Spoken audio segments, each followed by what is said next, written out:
कोई कमी आप नहीं है। पैसे हैं, फैक्ट्रीज हैं, माल है, दौलत है, बंदे आपके पास काम करने वाले, बंदे मतलब वर्कर्स काम करने वाले हैं, सब कुछ है। मगर ईमानी अगर आपका इन्वेस्टिगेशन किया जाए, अकीदे की जांच पड़ताल हो जाए, तो 50% ईमान कमजोर, 50-80% अकीदा कमजोर। बहुत बड़ा तबका नौजवानों का आज इनको पता तक नहीं मसला क्या है, इनको मालूम नहीं कि आला हज़रत की खिदमत क्या है, इनको मालूम नहीं कि सरकार आला हज़रत ने पैगामात क्या दिए। इसलिए आप ईमान और अकीदे की हिफाजत के लिए आप एक खतीब को मुंतखब करें, एक हालात हाज़िरा के लिए और एक ईमान और अकीदे की हिफाजत के लिए। आज हमारा ईमान आज जो हमारी सूरत हाल है, इस परिस्थिति की एक बड़ी वजह यह कि हमारा ईमान कमजोर है, हमारा अकीदा खराब है। आपने गरीब नवाज का जलसा लगाया, आज से 5 दिन पहले एक बड़े जलसे में मधुबनी शहर में मैं हजरत के सामने एक जलसे मैंने मौजूदगी में मैं कहा था कि आज हमारे बच्चे क्या कहते हैं, ये तो गरीब नवाज का हिंदुस्तान है, हम नहीं भागेंगे। गरीब नवाज को लोगों ने नहीं भगाया तो हमको कैसे भगाएंगे, हम हिंदुस्तान वाले हैं। गरीब नवाज की उठनी नहीं उठ पाई तो हम कैसे उठ पाएंगे। मैं कहूंगा साहब, वहां पे गरीब नवाज के ईमान और अकीदे और आपकी दीनी खिदमत का मामला था, अल्लाह का खुसूसी एहसान और फजल था कि आपके इशारे से बैठी हुई ऊँटनी सारी ताकतें मुखालिफिन की सामने आ गई, ऊँटनी नहीं उठ पाई। और हम अगर इसी ख्याल में रहे कि हमारी भी ऊँटनी नहीं उठ पाएगी, हमारा घर नहीं टूट पाएगा, हम यहाँ से नहीं भगा पाएंगे, हमको लोग नहीं भगा पाएंगे, हम नहीं भग पाएंगे, तो ये सिर्फ खाम ख्याली है, ये सिर्फ हमारी सोच है। हम सिर्फ एक रंगीन दुनिया का ख्वाब देख रहे हैं, ऐसा कुछ नहीं। ये जालिम, ये मुखालिफिन, ये आपके दुश्मन आपको अगर भगाने पे आ जाए, मैं कसम खा के कह सकता हूँ 5 से 10 मिनट काफी है इनके लिए आपको तबाह करने के लिए। क्योंकि आपको जो बरकतें मिलती थी, जो आपको दौलतें मिलती थी, जिसकी वजह से आप और हम महफूज थे आज तक, वो मामला ईमान का था, वो मामला अकीदे का था। हमारा ईमान खराब हुआ, हमने अपने अकीदे खराब किए, और ईमान अकीदे की खराबी के बाद अमली दुनिया में, ज़ाहिरी दुनिया में भी हमारे पास कोई काम नहीं। जहालत हमारे पास, बर्बरियत हमारे पास, बदतमीजी हमारे पास, बेहयाई हमारे पास। वो कौन सी ताकत है जिस ताकत की बुनियाद पर हम कह सकते हैं कि साहब हम दुश्मनों से बेहतर, हम मुखालिफिन से बेहतर, हम उन बदमाशों से बेहतर कोई कुव्वत नहीं सिवाय इसके कि हमारे पास टूटा फूटा ईमान है। और वो भी ईमान अब इस हालत में है, कब रुखसत हो जाए पता नहीं। हमने ईमान को महफूज करने का कोई काम नहीं किया, यानी हम जाहिरी और बातिनी दोनों एतबार से आज कमजोर हो चुके। जाहिरी कमजोरी तो मैंने ईमान की कमजोरी बताई, बातिनी कमजोरी हमारी क्या है, आज हमारे बच्चों में तालीम नहीं। आज इतना बड़ा मजमा है, इसमें से शायद कोई शख्स ऐसा होगा जिनके दिमाग में ये बात आती होगी साहब कि मेरा बेटा भी डॉक्टर बनेगा, अच्छा डॉक्टर बनेगा, ऑफिसर बनेगा, प्रोफेसर बनेगा। नहीं, हमने मजदूरी की जिंदगी भर और अपने बेटों को हमने मजदूर बनाने के लिए राह हमवार कर दी। हमने ये फैसले कर लिए कि कलकत्ता में हमारी फैक्ट्री है, मेरा बेटा पढ़कर क्यों आगे बढ़ेगा। हमने ये फैसले कर लिए कि हम मजदूर बेटा मजदूर, हम मजदूरी करने वाले बेटे मजदूरी करने वाले, जिसके तनाजुर में आज हमारा पूरा माशरा जाहिलों के माशरे में तब्दील हो गया। कोई कामयाब लड़का हमारा तैयार नहीं। दुश्मनों के यहाँ विजन भी है, उनके यहाँ तहरीक भी है, उनके यहाँ मिशन भी है, उनके यहाँ इल्म भी है, उनके यहाँ स्किल भी है, उनके यहाँ सारा काम है। आपके यहाँ क्या है जिसकी बुनियाद पर ये दुनिया आपको यहाँ रहने देगी? कुछ है आपके पास? हमने दुनिया खराब किया, हमने अपनी आखिरत खराब की। अल्लाह के वास्ते दुनिया और आखिरत की तमाम भलाई के लिए आज की तारीख में मैं बताऊं आपको, एक ही रास्ता है, इल्म, एजुकेशन। एजुकेशन की कंपल्सरी होना ये हमारे लिए बताने के लिए काफी है कि इस्लाम मजहब ने तालीम पर किस तरीके से तालीम को फोकस किया और तालीम के इंपॉर्टेंस को दुनिया के सामने उजागर किया है। नहीं कलकत्ता में मजदूरी करने वाला आपके बच्चे, अगर आप अपनी फैक्ट्री में किसी बच्चे को काम करवाते हैं, सुन लीजिए कान खोल के, कोई भी हो, अल्लाह के वास्ते उन बच्चों के लिए बाज़ाब्ता ट्यूशन का भी इंतजाम करें। गैरों के भी बच्चे काम करते हैं तो उनको पढ़ाएं। अपने बच्चों को तो अपने बच्चों के बारे में कभी ये कभी ना कहे कि मेरा बेटा इस फैक्ट्री को संभालेगा। क्यों संभालेगा आपका बेटा फैक्ट्री को? वो कुव्वत पैदा कीजिए कि आप एक फैक्ट्री के मालिक हैं, आपके बेटा पढ़ लिख कर इतना बड़ा इंसान बन जाए कि उस तरह की 50 फैक्ट्रियों का मालिक बन जाए। आपने ये नतीजा कभी नहीं निकाला। बस वही कि हम जूता बनाते थे, बेटा भी जूता बनाएगा, हम फैशन डिजाइनर रहते, बेटा भी फैशन डिजाइनर बनेगा।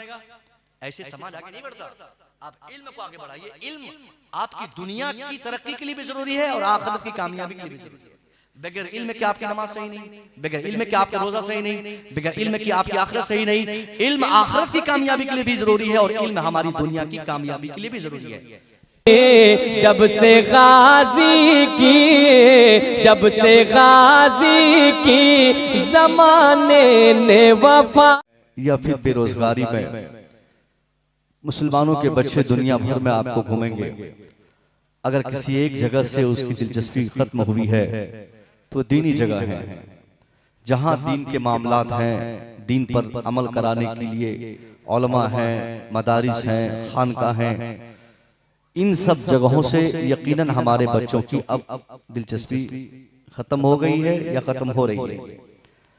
और यही हालात रहे तो आने वाले जमाने में जिस तरह खतीब और शायर को बुलाने के लिए नजराने देने पड़ते हैं, कहीं इससे थोड़ा बहुत 19-20 में सामीन को भी नजराना देना होगा कि हम आपके जलसे में तभी जाएंगे जब एक आदमी के बदले में 500 रुपया आप हमको देंगे, पर हेड 500 रुपीज। खतीब को 1000, नकीब को 500, तो कम से कम सुनने वाले को 200 रुपया तो चाहिए। ये फिक्र आ जाएगी, फिर धीरे धीरे समाज से दीन खत्म हो जाएगा।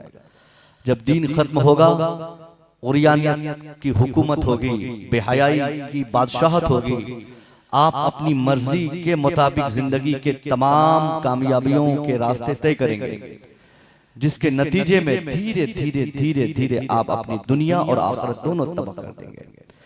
इससे पहले कि ये तारीख और ये खतरनाक मोमेंट आपको देखना पड़े, आप दीन के मामलात में इस कदर आप संजीदा हो जाए।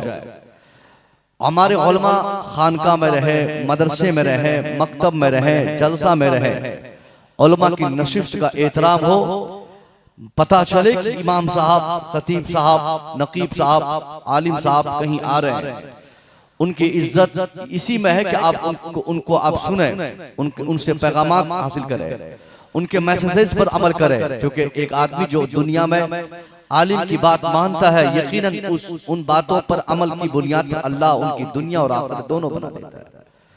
ये बड़ा पैगाम आपको जलसों से मिलता है, मगर आपने लगातार जलसों की तौहीन कर दी। क्या करेंगे साहब इतनी दौलत लेकर? एक रात आप नहीं दे सकते मुस्तफा के नाम पर। 365 शब्द में एक शब्द अगर आपको मौका मिलता है नबी की बात सुनने का, मुस्तफा के कलाम सुनने का, मुस्तफा की जिंदगी, आपकी सीरत को समाप्त करने का एक चांस आपको मिले, उस चांस को भी आप खत्म कर दें, तो आप बताइए कि आपने अपने 365 दिन या पूरी जिंदगी को आपने गोया तबाह किया। कल की शब्द आप होंगे, ये जगह होगी, ये उलमा नहीं होंगे। कल की शब्द होगी, वहां काम करने के मौके होंगे, मगर ये उलमा, ये खुतबा, ये पैगामात, ये मैसेजेस नहीं होंगे। फिर आप चाह कर भी किसी आलिम से मुसाफा करने की कोशिश करेंगे तो आलिम मैसर नहीं आएंगे। इसलिए आलिम का वजूद अगर आपके समाज में है, आपके माहौल में है, तो आप आलिम के वजूद को अपने लिए बाइस खैर और बरकत समझें और ये फैसला करें कि अल्लाह का बड़ा एहसान है कि अल्लाह ने हमारे बीच हमारे उलमा को हमारी इस्लाह के लिए, हमारी दुनिया बनाने के लिए, हमारी आखिरत बनाने के लिए अल्लाह ने हमारे बीच हमारे उलमा को पैदा फरमाया। या आलिम की एक जमात अल्लाह ने भेज दिया। जो शख्स आलिम की इज्जत नहीं करता, यकीन जान लीजिए कि उसकी दुनिया तो तबाह होती, उसकी आखिरत तो बर्बाद होगी ही, उसकी दुनिया भी इस तरीके से बर्बाद होगी, उस आदमी को पता तक नहीं चलेगा। उसके घर की बच्चियों में बेहयाई, उनके बच्चों में बदतमीजी, उस इंसान में गैर इस्लामी कल्चर, उसके घर में गैर इस्लामी गैर शरई हुकूमतें उनके घर में आएंगी। फिर नतीजा ये निकलेगा, वो आदमी अपनी दुनिया को जन्नत बनाने की कोशिश करेगा, मगर धीरे धीरे उसकी दुनिया जहन्नम की दुनिया में तब्दील होती जाएगी। आपसे मेरी गुजारिश है कि आप अपने उलमा का एहतराम करें। पता चल जाए कि कोई पीरजादे आ रहे हैं, मालूम हो कि कहीं जलसे का एहतमाम है। जलसा ही वो जगह है साहब जहां आप 5 घंटे नहीं 5 मिनट भी बैठते हैं, तो ये यकीन दिलाकर आपको मैं कह सकता हूं कि ये 5 मिनट का बैठ जाना आपके लिए इतना मुफीद साबित होगा। यही 5 मिनट आप कोई गलती नहीं कर सकते। सुबह से शाम तक 24 घंटे अपने दिनचर्या को आप नोट करें। आपकी आंख खुलती है तो आप कहीं ना कहीं पॉसिबिलिटीज की रहती है कि आप गलती पे हैं। आपने गाली बोला, आपने झूठ बोला, आप तिजारत की कुर्सी पर बैठे वहां बेईमानी किए, 24 घंटे आपने गलत किया। शाम को जब किसी महफिल में आपको बैठना हुआ, उसी महफिल में जब तक आपको बैठना मयस्सर हो रहा है, यकीन दिलाकर मैं कह सकता हूं कि वही चंद घंटा या चंद मिनट आपके लिए मुबारक है, वही फायदेमंद है, वही साफ बेनिफिशियल है, क्योंकि सुबह भी जबान खुली थी, यहाँ भी जबान खुल रही है। सुबह भी हमारी आंखें खुली, यहाँ भी आंखें खुल रही है। सुबह भी हमने कुछ बोलने की कोशिश की थी, आज अभी भी कुछ बोलने की हम कोशिश कर रहे हैं, मगर सुबह का बोलना या दिन भर का बोलना और अभी इस महफिल का बोलना, दोनों में जमीन और आसमान का फर्क है। सुबह हमने जबान खोली तो गाली के लिए, जबान खोली तो हमने तो झूठ के लिए, हमने अपने जबान का इस्तेमाल किया तो साफ गीबत के लिए, मगर यहाँ जबान का इस्तेमाल गीबत के लिए नहीं, यहाँ जबान का इस्तेमाल चुगली और क्या किसी की बेहयाई बयान करने के लिए नहीं, या किसी को परेशान करने के लिए नहीं। यहाँ हमने जबान का इस्तेमाल किया है तो मुस्तफा की सीरत सुनने के लिए, मुस्तफा की सीरत सुनकर, हमने मुस्तफा की सीरत पर सुनकर सुभान अल्लाह बोलने के लिए यहाँ हमने अपनी आंखों का इस्तेमाल किया। सुबह से शाम तक हमारी आंखें या तो टीवी पर, या तो मोबाइल स्क्रीन पर, या तो साहब यूट्यूब पर या फेसबुक पर या गलत चीजों को देखने पर हमने मुकम्मल तौर पर अपनी आंखों का इस्तेमाल किया। मगर यहाँ हमने जो चंद घंटे अपनी आंखों को हम खोलकर हम जो कुछ देखते हैं, यहाँ टीवी स्क्रीन पर कोई नाच करने वाला नहीं, यहाँ कोई डांसर नहीं, यहाँ कोई फिल्म एक्टर नहीं, यहाँ मुस्तफा का कोई खादिम है, मुस्तफा का कोई नाइब है, मुस्तफा के दीन का कोई मुबल्लिग है जो दीन की तबलीग के लिए अपनी जबान खोल रहा है। और आप अपनी मुबारक आंखों को खोलकर इन उलमा की ज़ियारत कर रहे हैं, इनका दीदार कर रहे हैं। ये बड़ी सादतमंदी आपके लिए है कि आपको ये वक्त अल्लाह ने बतौर इनाम मयस्सर फरमाया कि आप इस मुबारक शाम को जलसे का हिस्सा बन रहे हैं। बस ये तमहीदी गुफ्तगू के लिए इतना ही वक्त था। अब भी मेरा कोई भाई इधर उधर टहल रहा हो तो उनसे मेरी गुजारिश है कि वो आ जाए ताकि 2-4-5 लोगों का कुछ और फायदा हो जाए। आज की तारीख में यही आपकी दरसगाह है, यही आपके लिए मदरसा है। ये चलती फिरती दरसगाह जलसे को क्यों कहा जाता है? इसलिए कहा जाता है यहाँ उलमा दीन सिखाते हैं। पूरी जिंदगी हम अगर मदरसे में ना पढ़े, वैसे भी हमने पढ़ा कहाँ मदरसे में? पैदाइश के बाद मैट्रिक एग्जाम हमने दिया नहीं, बाप ने कलकत्ता भेज दिया किसी फैक्ट्री में, हमने ध्यान दिया, तवज्जो दिया, काम शुरू किया। 10-5 हजार कमाने के चक्कर में हमने मैट्रिक की तालीम छोड़ी, इंटर नहीं किया, हमने मदरसा छोड़ा, हमने स्कूल छोड़े, हमने कॉलेज छोड़े, कोरा शाहिल बनकर हम कलकत्ता आ गए। हमने इल्म हासिल किया नहीं। अब बताइए कि जब हमने इल्म हासिल किया नहीं, मदरसे से हमारी वाबस्तगी हुई नहीं, तो अब हमको दीन कहां से मिलेगा? दीन का सबक कहां से मिलेगा? दुनिया की कामयाबी के राज़ और रुमूज कहां से मिलेंगे? यही एक दरसगाह है जिसे हम जलसा कहते हैं। इसलिए इस जलसे के लिए इतनी माथापेची करनी पड़ती कि वो खतीब कहां तक पहुंचे, वो नातखा कहां तक आए, पीर साहब की फ्लाइट लैंड हुई या नहीं, जहां से आ रहे थे वहां से टेकअप की या नहीं।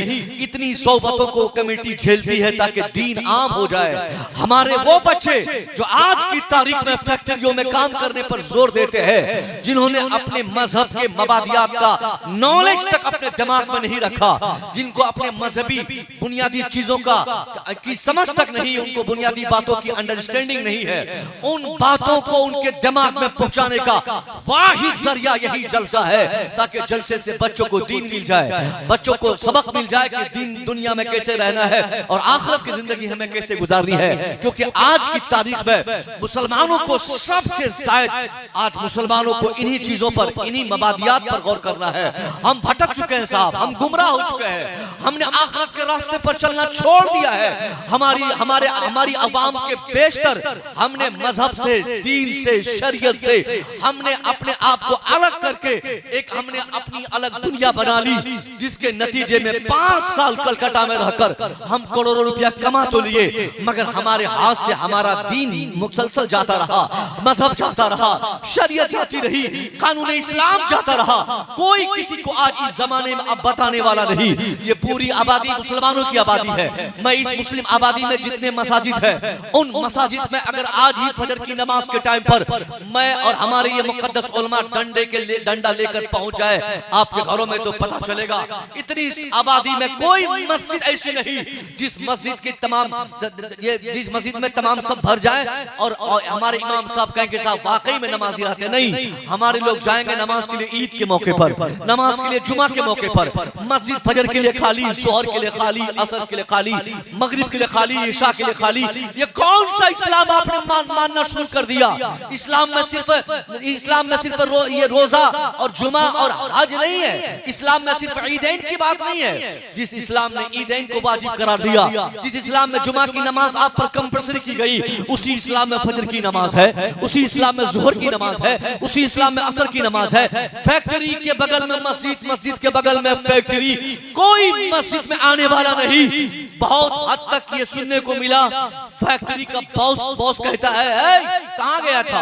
अब वर्कर अगर 5 टाइम नमाज पढ़ने जाएगा तो ये बॉस को लगेगा, ठेकेदार को, कि दिन में 5 टाइम नमाज पढ़ने जाएगा और हर वक्त आधे घंटे अगर इनको छुट्टी दे दी जाए तो 2.5 घंटे इनको छुट्टी मिल जाएगी और 2.5 घंटे में हमारा बहुत सारा नुकसान हो जाएगा। अगर कोई नमाज पढ़ना चाहता भी है तो छुट्टी मिलती नहीं, और किसी को छुट्टी मिल भी जाती तो उनको दिलचस्पी नमाज पढ़ने की नहीं। दिन भर वही सिलाई, कढ़ाई, बुनाई, वही काम, वही मशीन, वही जूता बनाना, वही चप्पल बनाना, वही कपड़े सिलना, वही जो पैंट बनाना, वही सारा काम करना। साहब, अरे साहब, ये सारे काम से हमारे घर चलेंगे, आखिरत में हमारी कामयाबी कैसे हमको नसीब होगी? हमने कभी सोचा इसके लिए? अब्बा ने फोन किया, बेटा घर चलना मुश्किल हो गया, जल्दी जल्दी कमा, तो हम कमाते हैं। और जिस हुजूर ने हमें कहा था हमें अपनी आखिरत बनानी है, हमारी दुनिया में हम रहकर हमें आखिरत की तैयारी करनी है, हमने उन बातों को अपने दिमाग से निकाल दिया। मैं आपसे पूछना चाहता हूं, उन फैक्ट्री के लोगों से जो बॉस है, उनसे गुजारिश है कि अब मस्जिदों के अइम्मा हजरात की जबान की कुव्वतें थोड़ी कमजोर हो गई। अब मुझ जैसा खतीब, इनको बोलने की सकत नहीं रही, अब पैगामात हम नहीं दे पाते। आप फैक्ट्री के बॉस हैं, आपके पास 10, 15, 20, 25, 100, 200, 1000, 15,000, 10,000 जितने भी अफराद काम करने वाले हैं, आप अगर चाहते हैं कि आप नमाज की तबलीग करें, आप नमाज को फरोग देने के लिए काम करें, तो बहैसियत बॉस ये काम आप आसानी से करा सकते हैं। कम से कम इस हैसियत से तो करा सकते हैं। ये 15 लोग जो आपके पास काम करते हैं, इन 15 को दिन में 5 मर्तबा या 4 टाइम या 3 टाइम, जब तक आपके यहाँ ड्यूटी ये करते हैं, कम से कम आप तो उतनी देर छुट्टी देकर, सख्ती बरतकर आप ये 3 वक्त की नमाज तो अपने लोगों से पढ़ा सकते हैं। ये बड़ा काम होगा। और ये काम जब आप करेंगे ना, ऐसा नहीं कि आपके काम में बाधा होगा और काम में कमी आएगी, नहीं, आपके मजदूरों या आपके वर्कर्स को काम करते हुए नमाज पढ़ाने की ऐसी बरकत आपको मिलेगी। ये 2, 2.5 या 1 घंटे की मोहलत आपके 50 घंटे की बरकतें आपकी झोली में डाल दी जाएगी। आप पैसे से बॉस को पढ़ा सकते हैं, कम से कम डंडे से, पैसे से, ताकत से तो नमाज पढ़ा सकते हैं। अपने वर्कर्स को तो कह सकते हैं जल्दी नमाज पढ़े जा, जोर की नमाज हो रही है, जल्द मशीन बंद कर, आप मशीन बंद करवा दीजिए। नहीं चाहिए हमें वो काम जिस काम के फरोग में नमाज का खून हो जाए। आप अगर एक दिन ऐसा करेंगे, आपकी दिलचस्पी मजहब से बढ़ेगी। फिर नतीजा क्या निकलेगा? नमाजियों की तादाद, अच्छे लोगों की तादाद, फिर उस फैक्ट्री में काम करने वाले जब नमाज पढ़ के काम करेंगे, उसमें बरकत ही बरकत आ जाएगी। कभी घोटाला नहीं होगा, कभी वो कंपनी बैठेगी नहीं, कभी किसी तरह का नुकसान नहीं होगा। वरना पैसों की कमी नहीं है, ये वीरान सी आबादी में पैसे बहुत है, बहुत पैसे। पूरा हमारा बिहार चला गया पैसा, बंगाल में चला गया पैसा, कलकत्ता वालों में ये पैसे किसके पास नहीं? 10,000, 15,000 तो आम मौलवी साहब कमा लेते हैं। सिवाय आलिम के आज की दुनिया में सब लोग अच्छा खासा कमा ले रहे हैं। मौलवी साहब की तनख्वाह, मुफ्ती साहब हो तो 10,000, मौलाना साहब हो तो 8,000, हाफिजी हो तो साहब 7,000, और अगर मौजिन साहब हो तो 3 से 4,000। इतना इंपॉर्टेंट काम और तनख्वाह इतनी कम, ये ताज्जुब की बात है। ये मुस्लिम माशरे में ये हो रहा है। आलिमों के अलावा सबकी अच्छी खासी तनख्वाह है। 50,000 रुपया कमाने वाले भी आज की तारीख में उनका ये मानना रहता है कि हजरत 10,000 तो बहुत हो गए मौलाना साहब के लिए। अब वो खुद फैसला करते हैं। उनसे कहा जाए कि साहब दोनों आदमी आपस में एक दूसरे की तनख्वाह से हम तबादला कर लें, आप मेरी तनख्वाह ले लें, आप मेरा ATM ले लें, मैं आपका ATM लेता हूं, आप मेरा अकाउंट कब्जे में ले लें, मैं आपका ले लेता हूं। चलिए ठीक है, अगर 10,000 बहुत ज्यादा तनख्वाह है, आपका काम 10,000 में नहीं चल सकता, ये उलमा का काम 10,000 में कैसे चलेगा? आपको भी अगर बीवी है तो इनके पास तो बीवियां रहती हैं।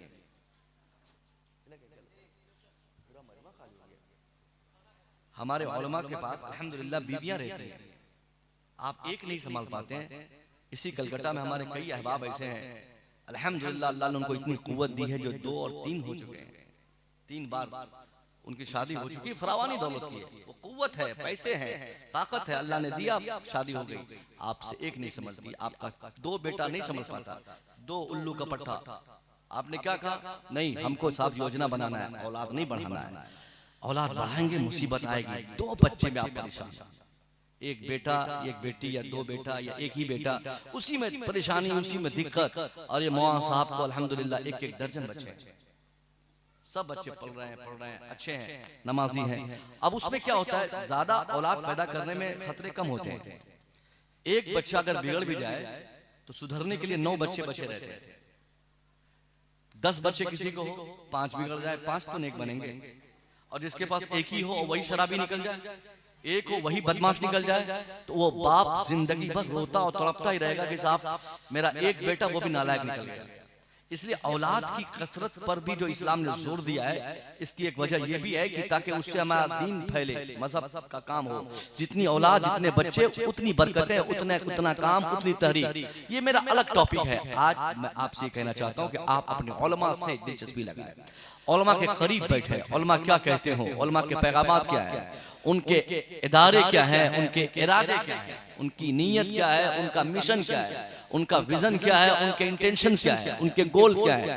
आज हिंदुस्तान भर में जिस तरीके से हमारे उलमा मुतहर्रिक हैं, और इन मुतहर्रिक उलमा को अगर आपने पुष्टपनाही कर दी तो मैं कहता हूं कि 100% मुसलमानों का काम ऐसे ही चलता रहेगा। इस आबादी में एक मदरसा हमारा बन रहा है, गौसिया, जामिया गौसिया, मदरसा गौसिया। इसकी जमीन की खरीदारी हो गई। ये जमीन की खरीदारी, मदरसा का कयाम, ये क्यों आ रहा है? ये मौलवी साहब क्यों इसकी कोशिश कर रहे हैं? इस मदरसे के कयाम से इनका क्या फायदा होने वाला है? 1 रुपया इनकी तनख्वाह नहीं बढ़ेगी। 5 मदरसे की जिम्मेदारी दे दे, तनख्वाह उतनी रहेगी। 50 मदरसे का काम हो, तनख्वाह उतनी रहेगी। 500 बच्चे पढ़ने आ जाए, तनख्वाह नहीं बढ़ेगी।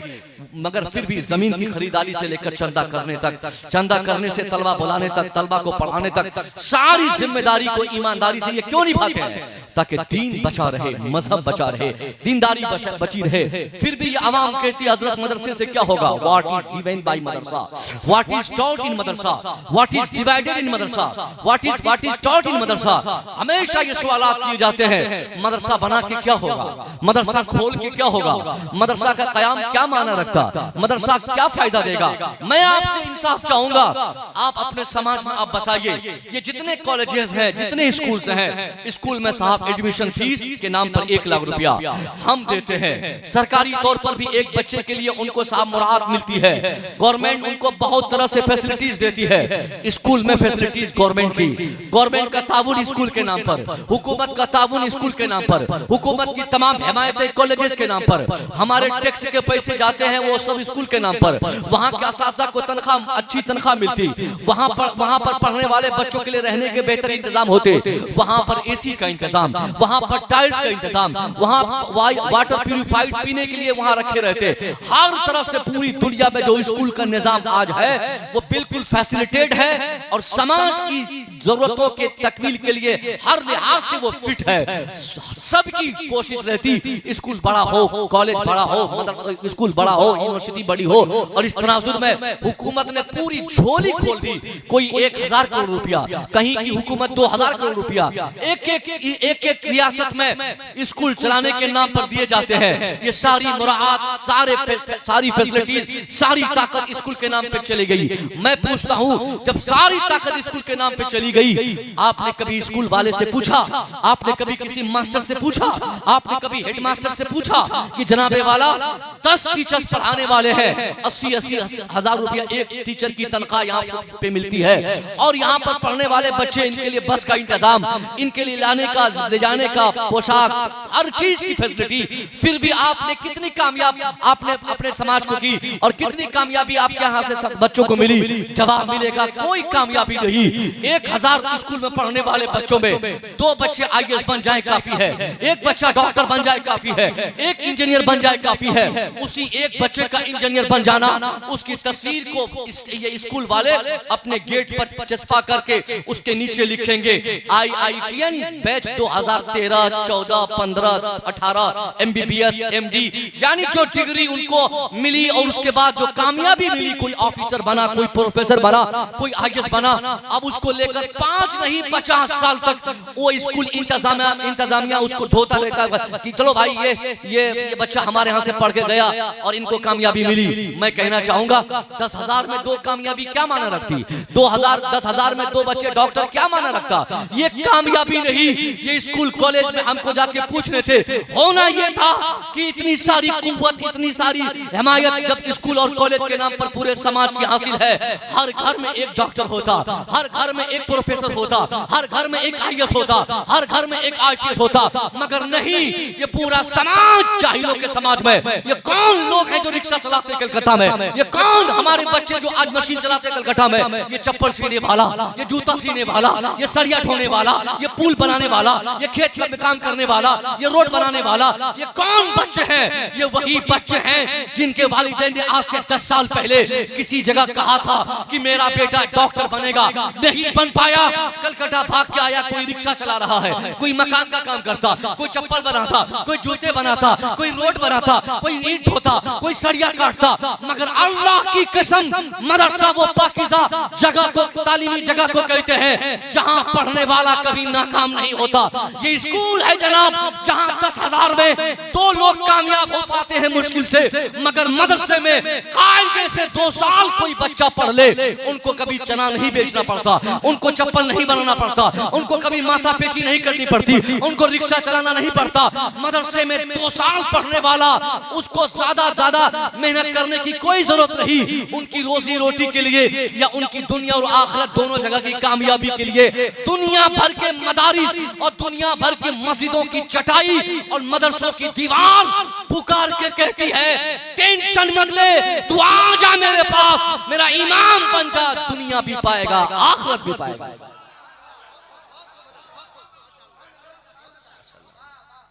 ये हमारे फैक्ट्री में माशाल्लाह मैं देखा इनकी अच्छी चल रही है, बड़े मुखलिस भी लगे मुझे।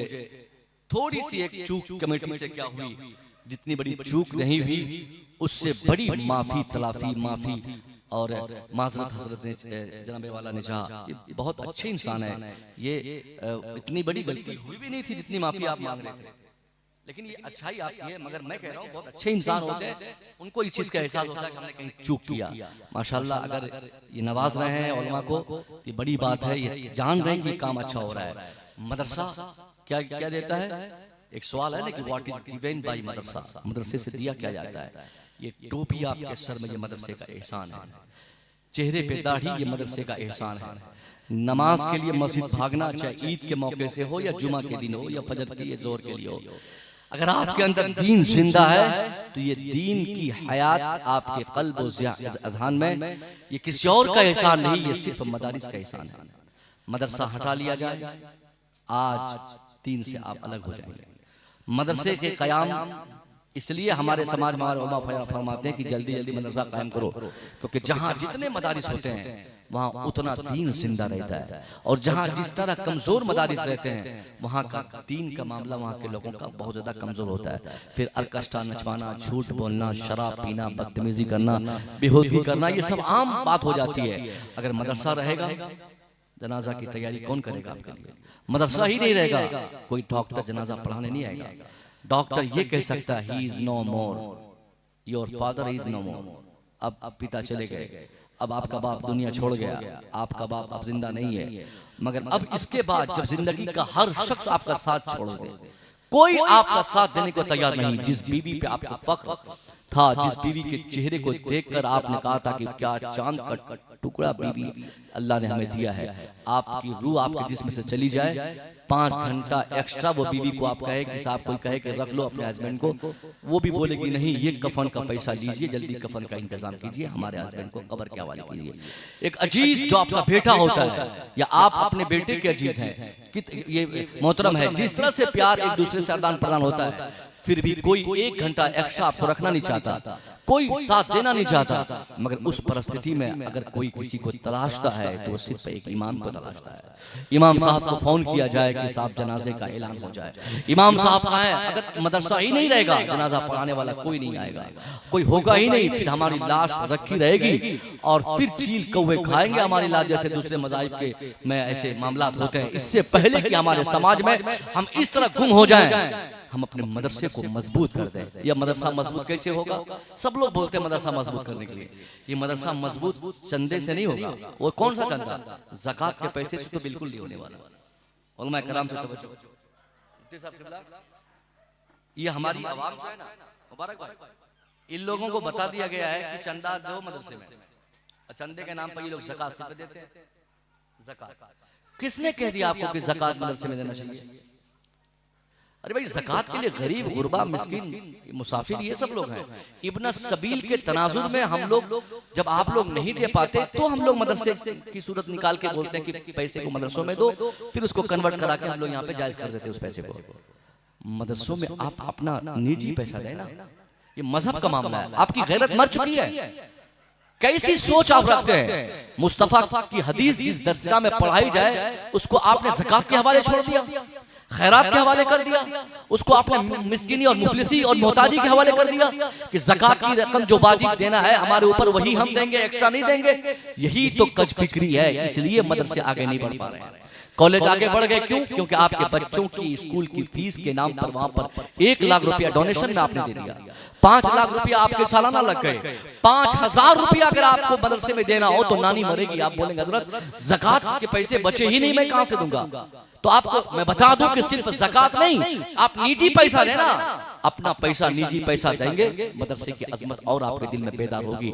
सिर्फ ज़कात देंगे तो आप ये फैसला करेंगे कि मदरसे में ज़कात दी जाती है और इसलिए गरीबों के बच्चे पढ़ते हैं और मुफलिसों के बच्चे पढ़ते हैं। नहीं, मदरसा सिर्फ गरीबों के लिए नहीं, गरीब पढ़ सकते हैं, गरीबों के लिए मदरसा नहीं है। मुफलिस पढ़ सकते हैं, मुफलिसों के लिए मदरसा नहीं है। मुफलिस, गरीब, मोहताज वो आके पढ़े साहब, उनसे फीस नहीं ली जाएगी या ली भी जाएगी तो कम। मदरसा असल में अगर आज की तारीख में मैं आपको बताऊं, मदरसा सबके लिए और खास तौर पे अमीरों के लिए है। अमीरों के बच्चों में जो बेदीनी और बेगैरती जो समा गई है, इसकी एक वजह यही है कि उन बच्चों ने मदरसों से दिलचस्पी हटा ली। इसलिए आज स्कूल कॉलेज से पढ़कर आकर वो बदतमीज हो गए। डॉक्टर बनने के बाद अपने बाप को घर से बाहर कर दिया, इंजीनियर बनने के बाद झूठ और फैश गोई को उसने अपना हथियार समझ लिया। इसलिए उन अमीरों के बच्चों के लिए जरूरी है वो डॉक्टर इंजीनियर बाद में बने, पहले जामिया गौसिया जैसे मदरसे में आकर कुरान हदीस पढ़कर अपनी दुनिया बनाने, आखिरत बना ले, उसके बाद डिग्रियां हासिल करें। यही हमारे यहाँ नहीं, सब लोग अपने बच्चे को पढ़ाने में लगे हैं स्कूल कॉलेज में। स्कूल कॉलेज कामयाबी के लिए जामिन नहीं है, नहीं होगा आपका बेटा कामयाब अगर आपने मदरसे को नीचा करके सिर्फ पैसे कमाने की नीयत से अपनी औलाद की तालीम के लिए अगर आपने स्कूल और कॉलेजेस के रास्ते देखे तो बहुत हद तक ये कहा जाएगा कि ऐसे माँ बाप को जिनको अपने बच्चों को सिर्फ पैसे कमाने के लिए पढ़ाना होता है, उनके बच्चे कभी कामयाब नहीं होते।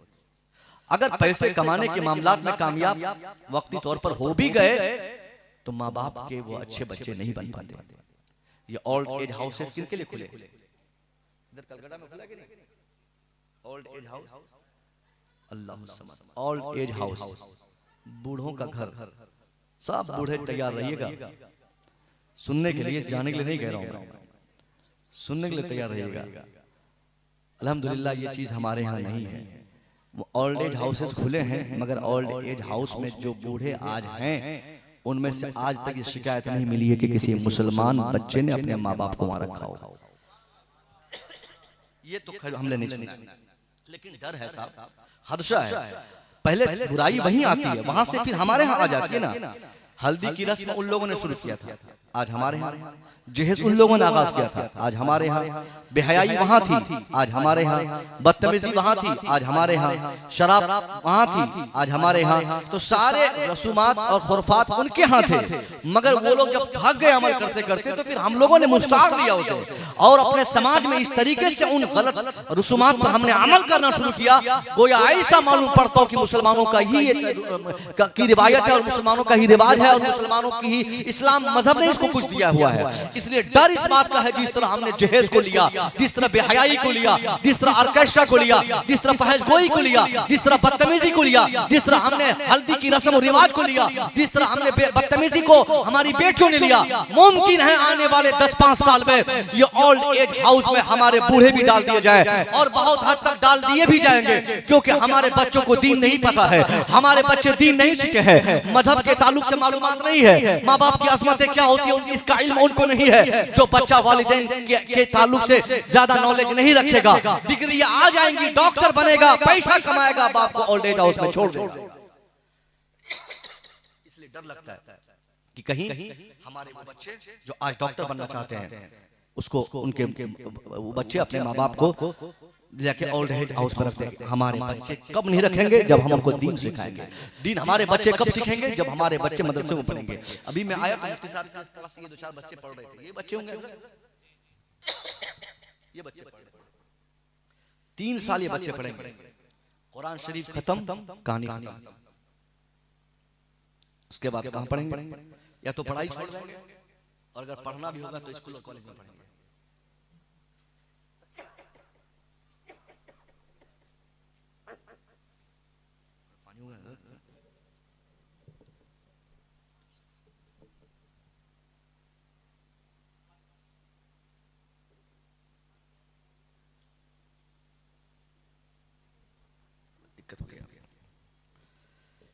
ये अम्मा पारा कुरान शरीफ पढ़ने के बाद इनसे हम दीन की क्या उम्मीद करेंगे?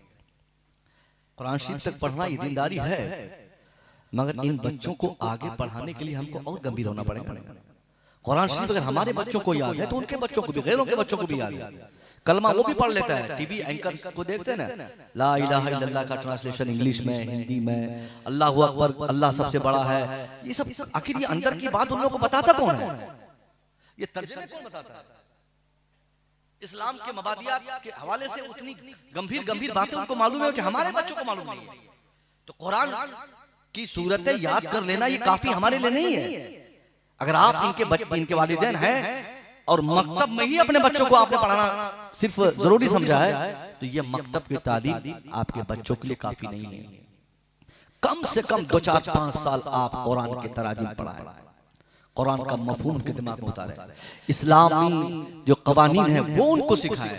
उसके बाद नमाज, रोज़ा, हज, ज़कात जो बुनियादी जरूरतें आपकी है, उन तमाम जरूरतों की तकमील के लिए वो बच्चा खुद से अपने आप को तैयार कर ले, उसके बाद उसको कॉलेज और स्कूल भेजे। इस्लाम कभी स्कूल की तालीम से आपको नहीं रोकेगा, कभी नहीं रोकता। खुद ये सामने तकरीर करने वाला एक कॉलेज का छोटा मोटा टीचर भी है।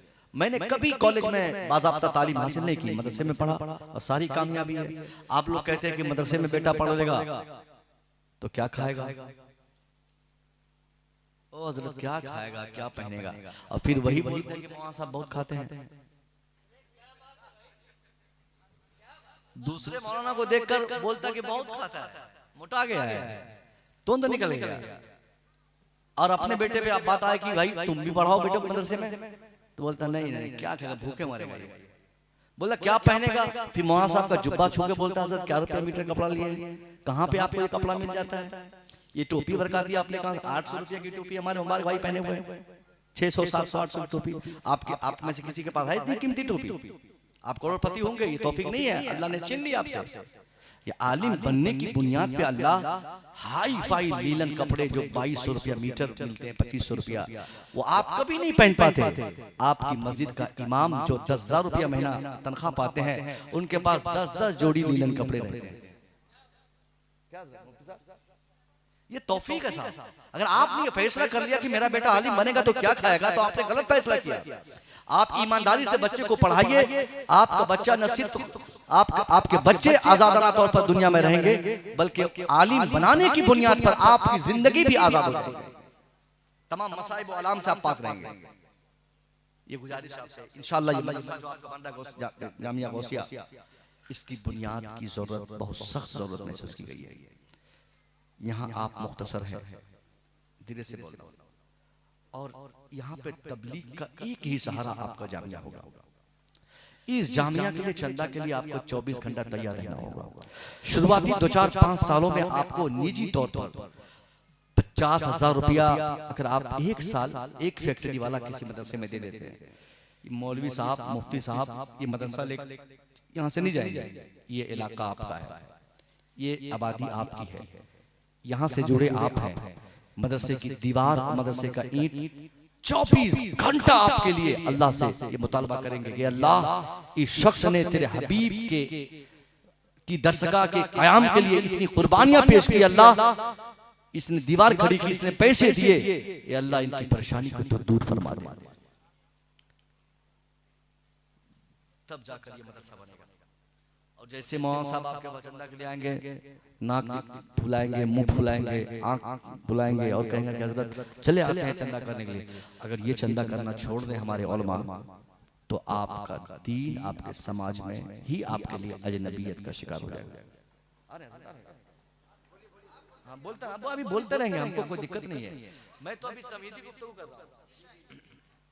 मैं तो मदरसे की जमीन जो देखा, बोर्ड लगा हुआ है ना, इससे की जमीन, ये बहुत बड़ी बात है। कलकत्ता में आप लोगों ने जमीन का इंतजाम किया, महंगी जमीन होगी या किसी ने डोनेट ही किया होगा, तो बड़े अच्छे लोग हैं।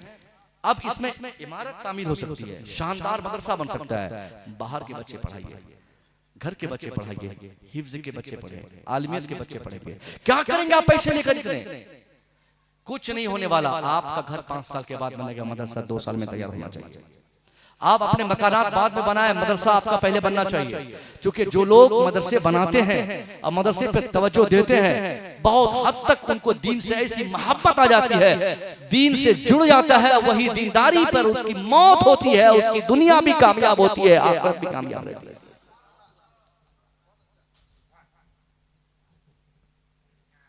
नंबर है क्या? अच्छा, तो आप आइएगा तो फिर मुफ्ती साहब जाएंगे, तो आ गए। अब जो आएंगे वो रहेंगे। माशाल्लाह, बड़े चालाक हैं मुबारक भाई भी। कम से कम अपने भाई का साथ देने के लिए इतनी देर तक बैठे थे, वरना ये चाहते तो ये भी चले जाते, लेकिन गए नहीं। अब संजीदगी से समाप्त करें। जमजम भाई, आपका तो इलाका है, बहुत पहले मदरसा होना चाहिए था यहाँ पे। मैं तो समझता था कि आपके यहाँ बड़े मदरसे होंगे, यहाँ पे जहाँ आप रहते हैं। हाँ, तो उससे हमें क्या फायदा? उनकी तरक्की इसलिए हो रही है, उनके मदरसे बड़े हैं, उनके यहाँ दिलचस्पी है, चंदा है, उनके यहाँ सेक्रीफाई है, कुर्बानियां है। उसका नौजवान 24 घंटा मदरसे के नाम पे खड़ा रहेगा। आपके बच्चों को 10 मिनट के लिए टाइम निकालना मुश्किल हो जाता है। तो उनके लोगों की तादाद नहीं बढ़ेगी तो हमारी बढ़ेगी। सिर्फ ये रोना कि तबलीग नहीं हो रही, तबलीग नहीं हो रही, तबलीग जलसे से नहीं होगी, तबलीग मस्जिद से नहीं होती है। तबलीग के लिए, तदरीस के लिए, तालीम के लिए मदरसा जरूरी है। और वही मदरसा ही नहीं रहेगा, न तबलीग होगी, न तालीम होगी, न तदरीस होगी, न कुछ होगा। वो नमाजी नमाज पढ़ने आएंगे जिनकी नमाज भी दुरुस्त नहीं हो पाएगी। आज आपकी नमाज, अगर आप 50 साल से नमाज पढ़ते हो और आप जाहिल हो, आपको नमाज में इस तरह नमाज पढ़ने की आदत हो कि जब आप सजदे में जाए सब काम ठीक करें, हालते सजदा में अपने पांव की 10 उंगलियों में से किसी उंगली को आप जमीन के टच में ना रखें। सुनिए मदरसे का फायदा, किसी भी उंगली को जमीन के टच में ना रखें। जवाब क्या आएगा कि आपने सब कुछ ठीक किया। पांव की 10 उंगलियों में से कोई भी उंगली जमीन से ना मिली थी, जिसकी बुनियाद पर आपकी नमाज ही नहीं। क्योंकि हालत नमाज में 10 उंगलियों में से एटलीस्ट दोनों पांव की एक उंगली के सिरे को जमीन के टच में रखना ये फर्ज है, वाजिब है। 3-3 उंगली को, अरे बोलिए ना, हमारे यहाँ होता है सजदा करने, पैंट शर्ट पहनने वाले बच्चे, जैसे बच्चे सजदा करने के लिए सर उठाए और पांव इधर उठ गया, जिसको हम लोग देहात में बोलते हैं उलार होना। क्या भाई, उलार हो जाता है ना, सजदा में गया पांव उठ गया। अब जुमा के दिन भी देख लीजिएगा, सुन्नत पढ़ने का तरीका इन लोगों को मालूम नहीं है। अब 15 साल से नमाज पढ़ रहे हैं, 20 साल के नमाजी हैं, 50 साल के नमाजी हैं। अब ये मामला आपको कहां बताए जाएंगे? या तो जलसे में, या तो उलमा की नशिस्त में, या तो मदरसे में, है कि नहीं? ये तालीम और तदरीस इबादत में भी ज़ौक़ पैदा करता है। बगैर तालीम के इसलिए कहा जाता है कि जाहिल की इबादत और आलिम का सोना क्या है? बराबर है, बराबर नहीं है। आलिम का सोना उसके इबादत से बेहतर है। बराबर कह दिया, बराबर नहीं भैया, बेहतर है। क्यों बेहतर है? क्योंकि आलिम मसाइल पे गौर खोज करके सोते हैं और जाहिल जैसे गया नमाज पढ़ के आ गया सो गया। इसलिए वक्त वक्त पर आपको अगर दीन से जोड़ा जाएगा जिस इदारे में, उसी को तो मदरसा कहते हैं। मुफ्ती साहब ने बड़ी शानदार गुफ्तगू मदरसे के ताल्लुक से की थी, मैं सुन रहा था। मस्जिद गुफ्तगू की तो हाजत थी नहीं, मगर जो हालात मैंने महसूस किए गैरों की बढ़ती तादाद को देखकर, आपके दिमाग से ये आप निकाल दें, आप भी बेहतर हो सकते हैं, आपके बच्चे भी बेहतर हो सकते हैं, मसलक के आला हजरत पे काम भी हो सकता है, यहाँ पे आला हजरत का के मसलक का झंडा भी कर सकता है, सिर्फ इसलिए तब जब आपका मदरसा मजबूत होगा। वरना मदरसे मजबूत नहीं होंगे, पूरी दुनिया मदरसे को तबाह करना चाह रही है। दुनिया का कोई एक हिस्सा ऐसा नहीं है जो मदरसे की बर्बादी के लिए कदम न उठाए। हर रोज कोई ना कोई नई कोशिश, असम से लेकर उत्तर प्रदेश तक तमाम कोशिशें की जा रही हैं। मुराद रोकी जाए, फैसिलिटीज रोकी जाए, कवानीन रोके जाए, सिलेबस बदले जाए, पोशाक बदले जाए, ड्रेसेस बदले जाए, छुट्टियां बदली जाए, उलमा बदले जाए, यानी तमाम तरह के किसी न किसी तरह से फंसाकर दुनिया चाहती है कि मुसलमानों की दिलचस्पी मदरसे से खत्म हो जाए। दुनिया ने ये महसूस कर लिया है कि अगर मुसलमानों को तबाह करना है तो मुसलमानों की बर्बादी के लिए मदरसे को बर्बाद करना जरूरी है। मुसलमान तब तक बर्बाद नहीं होंगे जब तक इनका मदरसा बर्बाद नहीं होगा, क्योंकि यही मदरसा जो कुरान की तालीमात आम करके मुसलमानों को 24 घंटा उनके मुस्तफा से, उनके नबी से, उनके रब से जोड़ के रखता है। इसलिए मुसलमान बर्बाद तब होंगे जब इनका मदरसा तबाह हो बर्बाद होगा, जब इनके इदारे तबाह हो बर्बाद होंगे। उसके बाद खुद ब खुद जब कुरान की तालीमात रुकेगी, इस्लाम और इस्लामिक माशरे में मुसलमान इस कदर गैरों के रसूमात पर अमल कर लेंगे कि धीरे धीरे कुरान का फरमान उनको अजनबी फरमान लगेगा, अल्लाह की बात उनको अजीब व गरीब लगेगी, मुस्तफा के पैगामात उनको अजनबियत का पैगाम लगेगा, और वो अपनी दुनिया बनाकर अपनी दुनिया और आखिरत दोनों को बर्बाद कर देंगे। जिस जमाने में अमेरिका से लेकर हिंदुस्तान तक पूरी कोशिश सबकी है मदरसा बर्बाद करने की, आप और हम भी शाना बशाना हो गए। हमने भी कहा कि चलो ठीक है बर्बाद कर देते हैं। हमारी बर्बादी कैसे है? हमने चंदा रोक दिया, हमने पैसे रोक दिए, हमने ताउन रोक दिया, हमने चैरिटी रोक दी। आज भी मुसलमान ईमानदारी से, यहाँ जितने लोग हैं, अगर आप लोग ईमानदारी से सालाना ज़कात ही निकाल दें, 500 बच्चों की रिहाइश की इमारत पर मुश्तमल एक शानदार मदरसा बन सकता है। मगर ये तौफीक नहीं है। 500 रुपया अगर कोई जमना भाई चंदा दे देता है तो 1 साल तक बोलता है कि ज़कात तो दिए थे ना अगले महीने में हज़रत को। अरे भाई 500 ज़कात निकालनी थी आपको, तो ज़कात 500 आपने दे दिया, आपकी फीस कौन देगा? आपके बच्चे पढ़ते हैं, ये बच्चे पढ़ते हैं, ये इतने बड़े बच्चे पढ़ने के लिए स्कूल में अभी आज की तारीख में 2000 रुपए महीने लगते हैं। स्कूल में किताब के नाम पर 5000 से कम नहीं लगता है 1 साल का। हमारे बच्चे का टीचर फोन किया मुझे, सुना था कि नहीं आपने? उसने कहा कि सर 5000 हुए आपके बच्चे की किताब के, आप भेज दीजिए। मैं तो पहली बार अभी LKG में बच्चे का एडमिशन कराया, 6 महीना के बाद 5000 रुपये किताब का मांग लिया, तो मैं डर गया कि बाप रे 5000 रुपया सिर्फ किताब के लिए। हमारे वाली साहब तो 5000 रुपया देकर अशरफिया भेजते थे 2008, 9, 7 में। 1 साल के बाद जब हम लोग घर आते थे तो अब्बू बोलते थे कि 5000 रुपया शव्वाल में लेकर गया था, शाबान में आते आते सब खत्म कर दिया। यानी 5000 हम लोग 1 साल खर्च कर देते थे, फिर भी घर पे हिसाब मांगते थे लोग कि 1 साल में कैसे 5000 खत्म कर दिया। तो ऐसे गार्जियन को तो हमको तो समझ में आएगा भाई कि क्यों 5000 किताब क्यों मांग रहा है। मैं जब जाके मैं कहा नहीं अभी पैसे नहीं भेजूंगा, पहले मैं देख लूं कि वो किताब किस धातु की बनी हुई है, उसमें कौन सा मेटल का यूज किया गया है, तांबा है, सोना है, सोने की परत है, चांदी है, क्या है भाई, क्यों इतनी महंगी किताब है। मैं जब आया ऑफिस में बोला कि जनाब किताब दे दो मुझे आप, उसने अंग्रेजी की एक किताब निकाली मुझे, हजरत टेबल पे बोला ये रही किताब, देखिए क्वालिटी इसकी कितनी अच्छी है। उसका कवर पेज में पलटा, कवर पेज पलटने के बाद एक पेज जो फर्स्ट पेज था उसमें इतना बड़ा शेप का फोटो और APP small letter capital letter, एक पेज खत्म। दूसरे पेज पे मैंने निगाह दौड़ाया, देखा बल्ला रखा हुआ है। मैं बोला इसका क्या होगा, फिर देखा BALL small letter capital letter, एक पेज वो भी खत्म। यहां तक के साहब जेबड़े, पंखे, मुर्गी, अंडे ये सब तो थे ही, बिल्ली और कुत्ते की भी तस्वीर उसमें थी। बड़ा सा मोटा कुत्ता, बड़ी बिल्ली, 26 पन्ने, काम खत्म। एक कवर पेज आखिर में, एक शुरू में, 28 पन्ने पर मुश्तमल 1300 रुपया एक किताब। वही बाप जो आज की तारीख में 1300 रुपया, 1500 रुपया, 2000 स्कूल में किताब के नाम पे देता है, अगर उनसे कहा जाए कि आपका बेटा मकतब में पढ़ता है अम्मा पारा, उस बच्चे के लिए 1000 रुपया फीस हम लोग तय किए हैं, बगावत पर उतर जाएगा वो। 5 दिन में मुफ्ती साहब को या हमारे तमाम जिम्मेदारों को मस्जिद खाली करवा देगा, जुमा के दिन हंगामा करवा देगा वो आदमी। क्या ये मकतब में पैसा लिया जा रहा है? मौलवी साहब कुरान पढ़ाने के लिए पैसे मांग रहे हैं, मौलवी साहब अम्मा पारा के लिए 1000 रुपये महीना मांग रहे हैं। यहीं से दीन कमजोर हो जाता है। सोचनी चाहिए थी कि हमको कि हमारा बेटा कुत्ता और बिल्ली का नाम और उसकी स्पेलिंग याद करता है, तो उसके नाम पर 1000 रुपया किताब के लिए, 2000 रुपया पढ़ाने वाले को डोनेट करते हैं। और यहाँ मेरा बेटा दुनिया की सबसे अच्छी किताब, दुनिया की सबसे अच्छी तहजीब, दुनिया का सबसे अच्छा तमद्दुन, दुनिया की सबसे अच्छी रिवायत जिस किताब से पढ़कर सीखता है, उसके लिए हमें ज़कात चाहिए, सदके का पैसा चाहिए, कोई फीस नहीं, फ्री की तालीम चाहिए। इसलिए ये कुरान की तालीम आपके बच्चे को मुतासिर नहीं करती है। फ्री में पढ़ाइएगा बच्चे को कुरान और आप चाहिएगा बेटा मेरा हाफिज कुरान बन जाए और अच्छा हाफिज बने, कैसे होगा? पैसे खर्च कीजिए ना साहब।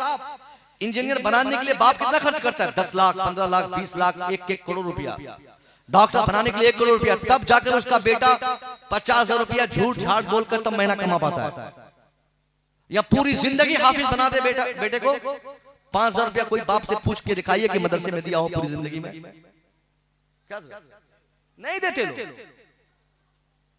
झोला डंडा पकड़ा दिया, बंगाल के हैं तो यूपी भेज दिया, यूपी का है तो गुजरात भेज दिया, गुजरात के तो राजस्थान भेज दिया। बाप पढ़ के बेटा खुद ही आ जाएगा। अरे तौफीक आपके अंदर नहीं है क्या?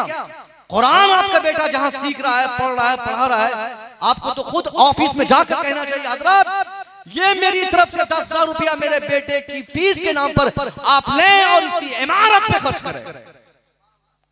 सिर्फ कहने से नहीं होगा कि अमीरों को मदरसों में पढ़ना चाहिए। अमीर मदरसे में क्यों नहीं पढ़ते? आपने कभी नोटिस किया जमरुद्दीन भाई? अमीर क्यों नहीं पढ़ते? क्यों ये सिर्फ गरीबों के बच्चे हाफिज बनते हैं? क्यों ये आलिम बनने वाले गरीब और मोहताज के बच्चे होते हैं? अमीर और सेठों के बच्चे मदरसे में क्यों नहीं पढ़ते हैं? इसलिए भी नहीं पढ़ते हैं क्योंकि मदरसे आजकल बेहतर नहीं है। अगर हैं तो कुछ तो मदरसे हमने कमाने खाने के लिए बना लिया, क्या? और कुछ मदरसे हमारे वो भी गए।